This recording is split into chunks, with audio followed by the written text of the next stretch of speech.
Viral, video ular piton telan petani di Sulawesi Selatan saat dibelah jasadnya masih utuh.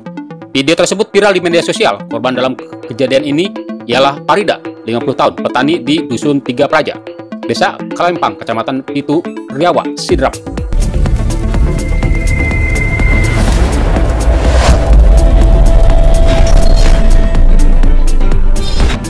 Farida meninggal ditelan ular piton pada Kamis 6 Juni 2024.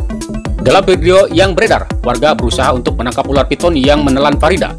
Ular piton itu besar di bagian tengah karena di dalamnya terdapat tubuh Farida. Setelah berhasil menangkap ular piton itu, warga pun membelah ular piton tersebut. Setelah dibelah, di dalam ular piton itu terdapat Farida dalam kondisi utuh, namun sudah tidak bernyawa. Lantas, seperti apa peristiwa selengkapnya? Kasih Humas Polres Sidrap, AKP Suwardi, membenarkan kisah tragis tersebut. AKP Suwardi menyebut istrinya pamit memetik cabai ke kebun, namun hingga malam hari Farida tak kunjung pulang ke rumahnya. Tadinya Noni, 55 tahun, sang suami tidak curiga akan keberadaan istrinya tersebut. Awalnya sang suami tidak menaruh curiga, ia kira istrinya pulang ke rumah saudaranya. Meski demikian, hingga pagi hari korban tak kunjung pulang ke rumah. Akhirnya Noni mulai khawatir dan langsung menghubungi saudaranya untuk menanyakan keberadaan sang istri.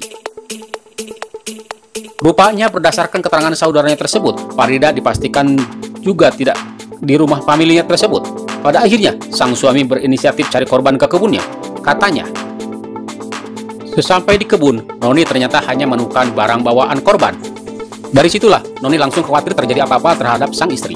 Noni yang semakin khawatir dengan kondisi sang istri, akhirnya memutuskan meminta pertolongan warga sekitar untuk mencari keberadaan korban dalam kebun. Warga pun bergegas menelusuri kebun tersebut, hingga akhirnya mereka menemukan seekor ular yang sangat mencurigakan. Ular piton tersebut ditemukan dalam kondisi perut yang cukup besar dan gerakannya sangat lamban. Karena curiga Farida telah ditelan sang binatang melata tersebut, sejumlah warga pun menangkapnya. Melihat ular dengan kondisi perut membesar, warga kemudian menangkap ular piton itu dan membelah perutnya. Jelasnya, benar saja, saat perut ular dirobek muncul sesosok tubuh manusia yang telah membujur kaku. Farida ditemukan dalam perut ular dalam keadaan tidak bernyawa. Setelah itu, korban langsung dibawa pulang ke rumah duka.